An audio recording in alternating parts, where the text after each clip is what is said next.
ವೀಕ್ಷಕರೇ ನಮಸ್ಕಾರ, ನೀವೆಲ್ಲರೂ ಚೆನ್ನಾಗಿದ್ದೀರಾ ಅಂದ್ಕೊಂಡಿದ್ದೀನಿ. ವೀಕ್ಷಕರೇ, ಇನ್ನೊಂದು ದಿನ ಬಂದರೆ ಅದು ಆಶ್ಚರ್ಯ ಅನಿಸೋದಿಲ್ಲ. ಏನಪ್ಪ ಅಂತಂದರೆ, ನೀವು ಸೂಟ್ ಕೇಸ್ ತೊಗೋಬೇಕಂದ್ರೆ ಲೈಸೆನ್ಸ್ ತಗೋಬೇಕಾಗುತ್ತೆ.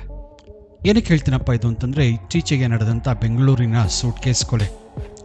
ಏನಂತಂದರೆ, ಈ ನಡುವೆ ಬೆಂಗಳೂರಲ್ಲಿ ಎಷ್ಟು ಈ ಕ್ರೈಮ್ಗಳು ನಡೀತಾ ಇದೆ, ಮೂಲತಃ ಬೇರೆ ಊರಿನವರೇ ಆಗಿರ್ತಾರೆ. ಎಸ್ಪೆಷಲಿ ಈ ಗಂಡ ಹೆಂಡತಿ ಕೇಸ್ಗಳಲ್ಲಿ ಆ ರೀತಿ ಇದೊಂದು ಕೇಸು. ಕೆಟ್ಟ ಹೆಸರು ಯಾರಿಗಪ್ಪ ಅಂತಂದರೆ ಬೆಂಗಳೂರಿಗೆ. ಇಡೀ ದೇಶಾದ್ಯಂತ ಎಲ್ಲ ಚಾನೆಲ್ಗಳಲ್ಲೂ ಬೆಂಗಳೂರಿನಲ್ಲಿ ಇದು ನಡೀತು, ಬೆಂಗಳೂರಿನಲ್ಲಿ ಅದು ನಡೀತು ಅಂತ ವಿಡಿಯೋನಲ್ಲಿ ಹಾಕೊಂಡು ರುಬ್ಬಕ್ಕೆ ಶುರು ಹಚ್ಕೋತಾರೆ. ಇದೇ ರೀತಿ ಬೆಂಗಳೂರು ಮತ್ತೆ ಎಲ್ಲ ಚಾನೆಲ್ಗಳಲ್ಲಿ ರಾಷ್ಟ್ರ ಮಟ್ಟದಲ್ಲಿ ಸುದ್ದಿ ಆಗ್ತಾ ಇದೆ. ಈ ಆಗಿರೋ ಕ್ರೈಮ್ ಏನು ಅಂತ ತಿಳ್ಕೊಳ್ಳೋಣ. ಎಷ್ಟು ಕ್ರೂರವಾಗಿದೆ ಅಂತಂದರೆ, ಗಂಡ ತನ್ನ ಹೆಂಡತಿನ ಕೊಲೆ ಮಾಡಿದ್ದಾನೆ. ಅದಾದಮೇಲೆ ಸೂಟ್ ಕೇಸಲ್ಲಿ ಅವಳು ದೇಹ ಇಡಿಸಲಿಲ್ಲ ಅಂತ ಕಾಲ್ಗಳನ್ನೆಲ್ಲ ಕತ್ತರಿಸ್ಬಿಟ್ಟು ಮುರಿದುಬಿಟ್ಟು ದೇಹನ ಒಂದು ಪೇಪರ್ ಫೋಲ್ಡ್ ಮಾಡ್ದಂಗೆ ಮಡ್ಚಿಬಿಟ್ಟು ಸೂಟ್ ಕೇಸಲ್ಲಿ ತುಂಬಿಬಿಟ್ಟು ಕಾಲು ಕಿತ್ತಿದ್ದಾನೆ. 16 ಗಂಟೆಗಳ ಬಳಿಕ ಈ ಪ್ರಕರಣ ಬೆಳಕಿಗೆ ಬಂದಿದೆ. ಸದ್ಯಕ್ಕೆ ಅವನು ಅರೆಸ್ಟ್ ಆಗಿದ್ದಾನೆ ಬಿಡಿ. ಇದ್ರ ಬಗ್ಗೆ ಡೀಟೇಲ್ ತಿಳ್ಕೊಬೇಕು ಅಂತಂದರೆ, ಕೊಲೆ ಮಾಡಿದಂಥ ಈ ವ್ಯಕ್ತಿ ರಾಕೇಶ್ ಅಂತ ಮೂಲತಃ ಮಹಾರಾಷ್ಟ್ರದವನು. ಸುಮಾರು ಒಂದು 35 ವರ್ಷದ ಆಸುಪಾಸು. ಹಾಗೆ ನೀವು ಸ್ಕ್ರೀನಲ್ಲಿ ನೋಡ್ತಾ ಇರೋ ಇವಳ ಹೆಸರು ಬಂದು ಗೌರಿ ಅಂತ. ಸುಮಾರು ಒಂದು 31-32 ವರ್ಷದ ವಯಸ್ಸು. ಇಬ್ಬರು ಕೂಡ ಮಹಾರಾಷ್ಟ್ರದವರೇ.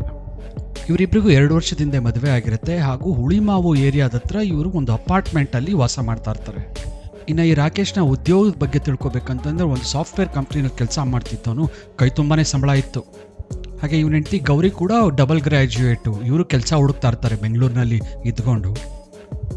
ಹೀಗೆ ರಾಕೇಶ್ ಅವರು ಸಾಫ್ಟ್ವೇರ್ ಇಂಜಿನಿಯರ್ ಆದ ಕಾರಣದಿಂದ ಅವ್ರಿಗೆ ವರ್ಕ್ ಫ್ರಮ್ ಹೋಮ್ ಆಪ್ಷನ್ ಇತ್ತು. ಹೀಗಾಗಿ ಮನೆಯಲ್ಲೇ ಇದ್ಕೊಂಡು ಕೆಲಸ ಮಾಡ್ತಾ ಇರ್ತಾರೆ. ಈಗ ಮುಖ್ಯವಾಗಿ ನೋಡಿದ್ರೆ ವರ್ಕ್ ಫ್ರಮ್ ಹೋಮ್ ಅನ್ನೋದು ಕೆಲವ್ರಿಗೆ ಒಳ್ಳೆಯದೇ ಅನಿಸುತ್ತೆ. ಯಾಕಂದರೆ ಟ್ರಾವೆಲ್ ಮಾಡೋ ಅವಶ್ಯಕತೆ ಇರಲ್ಲ.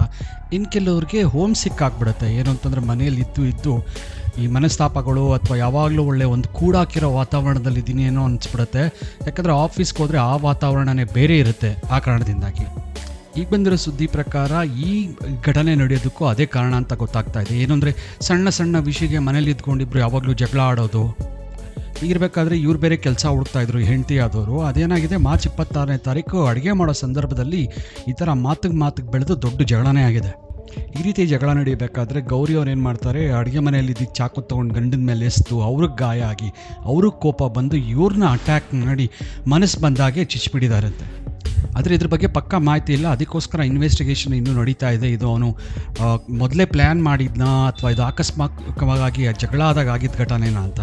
ಈ ಕೃತ್ಯನ ಮಾಡ್ಬಿಟ್ಟು ಏನು ಮಾಡ್ತಾನೆ, ಆ ಮನೆಯಲ್ಲಿದ್ದಂಥ ಒಂದು ದೊಡ್ಡ ಸೂಟ್ ಕೇಸ್ಗೆ ಆ ದೇಹನ ತುಂಬ್ತಾನೆ. ಈಗ ತುಂಬಿದ ಮೇಲೆ ಅಲ್ಲಿದ್ದ ರಕ್ತಗಳನ್ನೆಲ್ಲ ಕ್ಲೀನ್ ಮಾಡಿಬಿಟ್ಟು ರಕ್ತ ಕಲೆಗಳನ್ನ ಟ್ರಾಲಿ ಬ್ಯಾಗ್ನ ಎತ್ಕೊಂಡು ಹೋಗೋಕ್ಕೆ ಟ್ರೈ ಮಾಡಿದ್ದಾನೆ. ಮೂಲತಃ ಏನು ಅಂತಂದರೆ, ಇವನ ಒಂದು ಪ್ಲ್ಯಾನ್ ಏನಿತ್ತು ಅಂತಂದರೆ, ಆ ಸೂಟ್ ಕೇಸ್ನ ತೊಗೊಂಡೋಗಿ ಎಲ್ಲಾದರೂ ಒಂದು ಕಡೆ ಬಿಸಾಡ್ಬಿಡ್ಬೇಕಂತ. ಆದರೆ ಯಾವಾಗ ಇವನ ಕೈಯಲ್ಲಿ ಹೋಗೋಕ್ಕಾಗಲಿಲ್ವೋ ಆ ಸಂದರ್ಭದಲ್ಲಿ ಮಧ್ಯರಾತ್ರಿ ತನ್ನ ಕಾರ್ ಎತ್ಕೊಂಡು ಸೀದಾ ಪುಣೆಗೆ ಹೊರಟ್ಬಿಟ್ಟಿದ್ದಾನೆ. ಅದಾದಮೇಲೆ ನೆಕ್ಸ್ಟ್ ಡೇ ಗೌರಿಯವ್ರ ಮನೆಗೆ ಫೋನ್ ಮಾಡಿಬಿಟ್ಟು, ನೋಡಿ ನಿಮ್ಮ ಮಗಳಿಗೆ ಈ ರೀತಿ ಆಗೋಗಿದೆ, ಪ್ರಾಣ ಕಳ್ಕೊಂಡಿದ್ದಾಳೆ, ಆದರೆ ನಾನು ಕೊಲೆ ಮಾಡಿದ್ದು ಅಂತ ಹೇಳಲ್ಲ ಅವನು. ಇದನ್ನು ತಿಳಿದಂಥ ಗೌರಿ ಅಪ್ಪ ಅಮ್ಮ ಏನು ಮಾಡ್ತಾರೆ, ಮಹಾರಾಷ್ಟ್ರ ಪೊಲೀಸವ್ರಿಗೆ ಇನ್ಫಾರ್ಮ್ ಮಾಡ್ತಾರೆ. ಮಹಾರಾಷ್ಟ್ರ ಪೊಲೀಸವರು ಈ ನಮ್ಮ ಬೆಂಗಳೂರು ಪೊಲೀಸವ್ರಿಗೆ ಇನ್ಫಾರ್ಮ್ ಮಾಡಿದಾಗ ಈ ಬೆಂಗಳೂರು ಪೊಲೀಸವ್ರು ಹೋಗಿ ಅದು ಏನಾಗಿದೆ ಅಂತ ಮನೆಯಲ್ಲಿ ಒಳಗೆ ಹೋಗಿ ನೋಡ್ತಾರೆ. ಹೀಗೆ ಗೌರಿ ಅಪ್ಪ ಅಮ್ಮನ ಫೋನ್ ಮಾಡಿದಂಥ ಇವನು ತನ್ನ ಫೋನ್ ಸ್ವಿಚ್ ಆಫ್ ಮಾಡ್ಕೊಂಡಿರಲ್ಲ. ಈ ಕಾರಣದಿಂದಾಗಿ ಟ್ರೇಸ್ ಮಾಡಿದಾಗ ಸಿಕ್ಕಾಕೊಂಡ್ಬಿಡ್ತಾನೆ. ಬಟ್ ಪೊಲೀಸವ್ರುಗಳು ಹಿಡಿಬೇಕಾದ್ರೆ ಇವನು ವಿಷ ತೊಗೊಂಡಿದ್ದಂತೆ. ಈಗ ಸದ್ಯಕ್ಕೆ ಅವನಿಗೆ ಟ್ರೀಟ್ಮೆಂಟ್ ಕೊಡಿಸಿ ಬೆಂಗಳೂರಿಗೆ ಕರ್ಕೊಂಬರ್ತಾ ಇದ್ದಾರೆ ಅನ್ನೋ ಸುದ್ದಿ. ಹೀಗಾಗಿ ಈ ನಡೆದಿರೋ ಘಟನೆಯಿಂದಾಗಿ ಯಾವ ಟಿ ವಿನಲ್ಲಿ ನೋಡಿದ್ರೂ ಬೆಂಗಳೂರು ಮತ್ತು ದೇಶಾದ್ಯಂತ ಸುದ್ದಿನೇ ಮಾಡ್ತಾ ಇದೆ. ನಿಮಗೇನು ಅನ್ನಿಸ್ತು ಅನ್ನೋದನ್ನು ಕಾಮೆಂಟ್ ಮಾಡಿ. ಇಷ್ಟು ಹೇಳ್ತಾ ಈ ವಿಡಿಯೋನ ಮುಗಿಸ್ತಾ ಇದ್ದೀನಿ. ಧನ್ಯವಾದಗಳು.